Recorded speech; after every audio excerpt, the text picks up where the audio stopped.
എമ്പുരാൻ എന്ന സിനിമ ഇറങ്ങുന്നതിന് മുന്നേയും ഇറങ്ങിയ ദിവസം ഉച്ചവരെയും നിരന്തരം പുകഴ്ത്തിക്കൊണ്ടുള്ള വാർത്തകളാണ് ജനം ടി വി നൽകിയിരുന്നത്. എന്നാൽ പിന്നീട് അതെല്ലാം നിന്നുപോയി. സംഘപരിവാർ അനുകൂലികൾ ആരൊക്കെ സിനിമ കണ്ടു, ഗുജറാത്തിലെ പഴയ സംഭവങ്ങളുടെ ആവിഷ്കരണം കണ്ട് അവർക്ക് മനോവിഷമമുണ്ടായി. കലാപം നടത്തിയാണ് നാട്ടിലെ ഭരണം പിടിച്ചതെന്ന കാര്യം ഒരിക്കൽ കൂടെ ആരൊക്കെ വിളിച്ചു പറയും. ഞങ്ങളുടെ പ്രധാന നേതാക്കന്മാരാണ് അതെല്ലാം ചെയ്തതെന്ന ചിന്ത സംഘികളുടെ ഉള്ളിൽ നിറയുന്നു. അതോടെ ബഹിഷ്കരണം ആരംഭിക്കുകയാണ്. എന്നാൽ നിങ്ങൾ ഭയപ്പെടുന്ന വലിയ നേതാവിനെ അല്ല പ്രതിക്കൂട്ടിലാക്കിയിരിക്കുന്നത്. എമ്പുരാൻ സിനിമയിലൂടെ മുരളി ഗോപിയും പൃഥ്വിരാജും വലിച്ചു പുറത്തിട്ടത് മറ്റൊരു തീവ്ര ഹിന്ദു നേതാവിനെയാണ്. അയാളാണ് ബാബു ബജ്രംഗി എന്ന കൊടും ഭീകരൻ. അവരെ ഞങ്ങൾ ഓടിച്ചൊരു കുഴിയിലാക്കി. ഭയന്ന് വിറച്ച് അവർ പരസ്പരം കെട്ടിപ്പിടിച്ച് നിൽക്കുകയായിരുന്നു. തലേ ദിവസം തന്നെ തയ്യാറാക്കി വെച്ചിരുന്ന പെട്രോളും ഡീസലും അവരുടെ മേത്ത് ഒഴിച്ചു. പിന്നെ ടയറുകൾ കത്തിച്ച് അവർക്ക് മേലിട്ടു. ഇത് 97 മുസ്ലിങ്ങളെ കൂട്ടക്കൊല ചെയ്ത ഹിന്ദുത്വ ഭീകരൻ ബാബു ബജ്രംഗി തന്റെ വീരകൃത്യങ്ങളെ കുറിച്ച് പറഞ്ഞ കാര്യങ്ങളാണ്. ഏറെ വർഷങ്ങൾ വിശ്വഹിന്ദുപക്ഷത്തിന്റെയും ഗുജറാത്തിലെ ബജ്രംഗ് ദളിന്റെയും ശിവസേനയുടെയും നേതാവായിരുന്നു ബാബുഭായ് പട്ടേൽ എന്ന ബാബു ബജ്രംഗി. 2007 തെഹൽക്ക എന്ന മാധ്യമം നടത്തിയ ഒളിക്യാമറ ഓപ്പറേഷനിലൂടെ ബാബു ബജ്രംഗിയുടെ ഭീകര മുഖം ലോകം മൊത്തം കണ്ടതാണ്. ആ കാഴ്ച തന്നെയാണ് ഇന്നലെ എമ്പുരാനിലൂടെ ലക്ഷക്കണക്കിന് ആളുകൾ വീണ്ടും കണ്ടത്. മുസ്ലിങ്ങളെ കൊല്ലാൻ ഉത്തരവിടണം.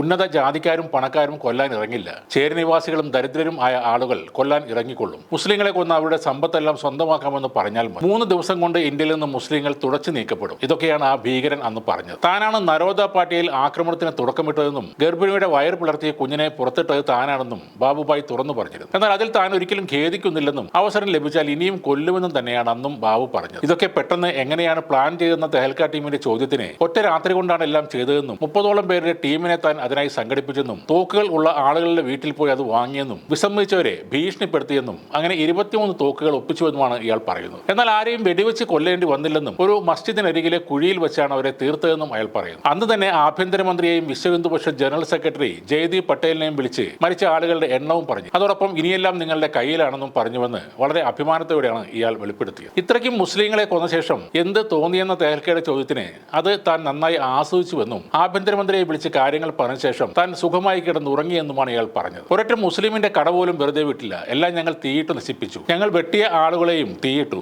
കാരണം അവർ ഒരിക്കലും ദഹിപ്പിക്കപ്പെടാൻ ആഗ്രഹിക്കുന്നില്ല. അവർ അതിനെ ഭയപ്പെടുന്നു. അതുകൊണ്ട് തന്നെയാണ് അവരെ തീയിട്ടത്. എന്നെ തൂക്കിലേറ്റിയാലും എനിക്ക് പ്രശ്നമില്ല. എന്നാൽ തൂക്കിലേറ്റുന്നതിന് മുൻപ് 2 ദിവസം എനിക്ക് തരണം. ഞാൻ ജുഹാപുരിയിലേക്ക് പോയി ഒരു ആഘോഷം നടത്തും. അവിടെ 7-8 ലക്ഷം മുസ്ലിങ്ങൾ താമസിക്കുന്നുണ്ട്. ഞാൻ അവരെ അവസാനിപ്പിക്കും. കുറഞ്ഞത് 50,000 പേരെങ്കിലും മരിക്കണം. ഇതാണ് ബാബു ബജ്രംഗി എന്ന കൊടും ഭീകരന്റെ വെളിപ്പെടുത്തൽ. ഇയാളെയാണ് എമ്പുരാനിലൂടെ ഇപ്പോൾ ജനങ്ങളുടെ മുന്നിലേക്ക് വീണ്ടും എത്തിക്കുന്നത്. അത് കണ്ട് സഹിക്കാൻ പറ്റാതെയാണ് സംഘപരിവാർ കരയുന്നത്. ഇന്ത്യ കണ്ട ഏറ്റവും വലിയ മുസ്ലിം വംശഹത്യ ഗുജറാത്തിൽ നടക്കുമ്പോൾ ഇന്നത്തെ ഇന്ത്യൻ പ്രധാനമന്ത്രി അവിടെ മുഖ്യമന്ത്രിയാണ്. രാജ്യത്തിന്റെ പരമാധികാര കസേരയിലേക്ക് ഇവരെ എത്തിച്ചത് ഇതേ കലാപമാണെന്ന് ഒരിക്കൽ കൂടി ഓർമ്മപ്പെടുത്തുകയാണ് എമ്പുരാൻ എന്ന സിനിമ. ഗോദ്രയിലെ പെട്രോൾ പമ്പ് ജീവനക്കാരായിരുന്ന രാജ്നി സിംഗ്, പ്രതാപ് സിംഗ് പട്ടേൽ തുടങ്ങിയ 2 ജീവനക്കാർ 2 മുസ്ലിങ്ങൾക്ക് 140 ലിറ്റർ പെട്രോൾ നൽകി എന്നതായിരുന്നു പോലീസ് അന്ന് കണ്ടെത്തിയ ഏറ്റവും വലിയ തെളിവ്. പക്ഷേ തെഹൽക്ക നടത്തിയ ഒരു ഒളിക്യാമറ ഓപ്പറേഷനിൽ നോയൽ പർമർ എന്ന പോലീസ് ഉദ്യോഗസ്ഥൻ തങ്ങളെ സാക്ഷിമൊഴി നൽകാൻ പീഡിപ്പിക്കുകയും ശേഷം 50,000 രൂപ പ്രതിഫലം നൽകുകയും ചെയ്ത കാര്യം ഇവർ തുറന്നു പറയുന്നുമുണ്ട്. എമ്പുരാൻ കാണരുത് എന്ന് തീവ്ര സംഖ്യകളെല്ലാം കരഞ്ഞു വിളിക്കുമ്പോഴും സംസ്ഥാന അധ്യക്ഷൻ